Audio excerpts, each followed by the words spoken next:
Hello, my name is Katherine Goertz, and I'm the Registrar of Arca Artium, the art collection of HMML, the Hill Museum and Manuscript Library in Collegeville, Minnesota. These days, like many of us, I'm working from home, so I'm coming to you from my dining room in St. Paul, Minnesota, to bring you my mini-series for HMML at Home about my specialty at HMML prints.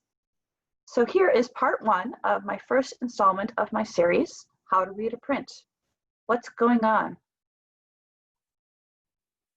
All works of art are meant to communicate, whether to tell a story, depict an idea, convey an emotion, or to make a political, social, or artistic statement. Understanding the narrative that a work of art is trying to convey requires knowledge of its visual vocabulary and the cultural references that make up the work. Some of this ability to understand or to read a work of art is based in basic cultural knowledge. So an image of a woman with a child will probably be understood as an image of motherhood.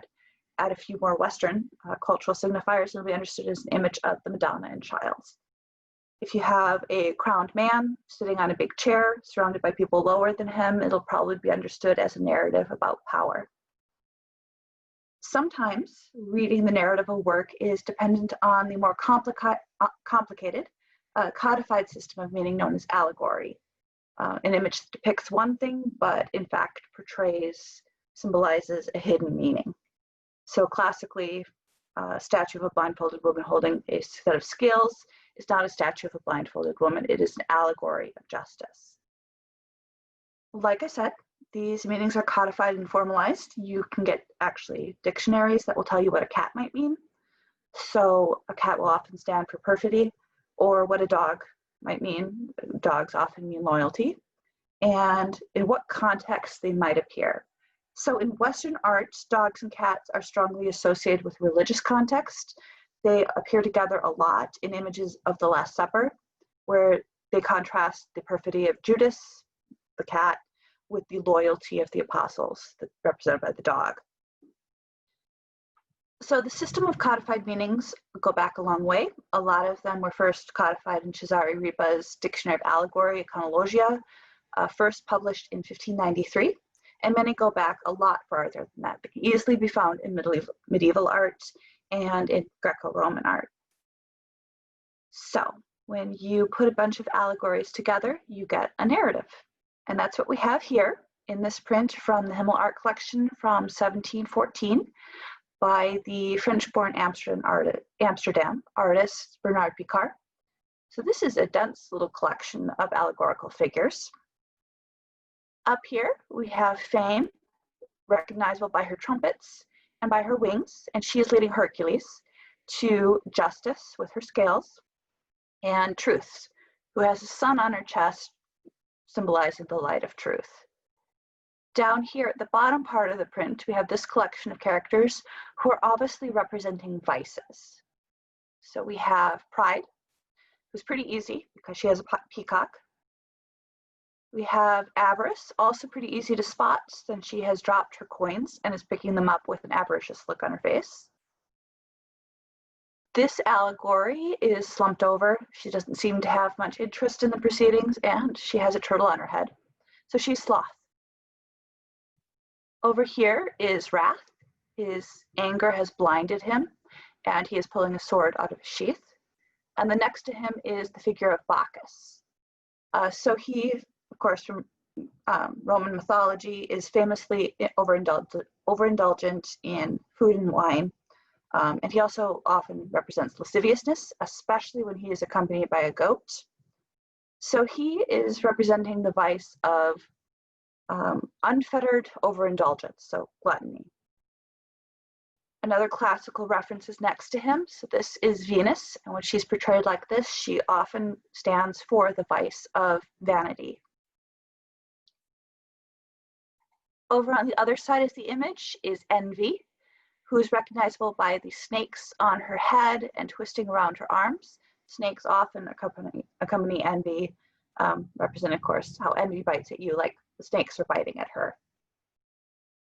So for most of this image, the allegorical references are perfectly clear. The allegories are simple and they're perfectly classical, just like they appear in allegorical dictionaries. But there are two figures whose meanings are less clear. these two.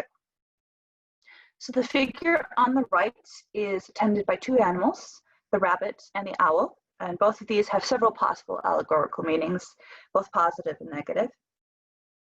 So among several things that rabbits can stand for in Western art is our lust and sensuality, especially inappropriate sensuality, sensuality unchained, but also they can stand for rebirth, resurrection, virginity, purity. So you have to look at the context. If the rabbit is with the Virgin Mary, it's probably standing for virginity and purity. Since this is kind of a creepy looking rabbit in a context that obviously has to do with vice, it makes it clear that the association is negative. So on her head is an owl, and the meaning of the owl is similar. Most often it has a positive meaning, wisdom and knowledge, but it can also denote ignorance or cynicism. Over here to the left, this figure has traditional symbols of fame. So she has fame's trumpet, another instrument, she's writing something down, and she also has wings. So usually fame's wings will be on her back, but of course these figures are not. So Picart is a little off script with these two figures. My guess is that this left figure, since she has the attributes of fame, she might represent fame perverted, infamy, or libel. So with the figure on the right, my guess is that she represents a vice having to do with the occult, since owls are definitely associated with the occult, and the association with oversensuality and lust that goes along with the rabbit could be tied to attributes connected with understandings of witchcraft. So the thing about reading allegory is if you don't have the key to the code, all you could do is try your best to read the narrative. But we do have more than enough information to read the central narrative of the image. Hercules has rounded up vice and is bringing them under the power of truth and justice, and his deed is trumpeted by fame.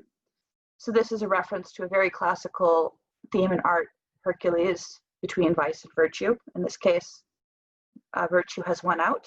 So in the end, it's a pretty simple narrative.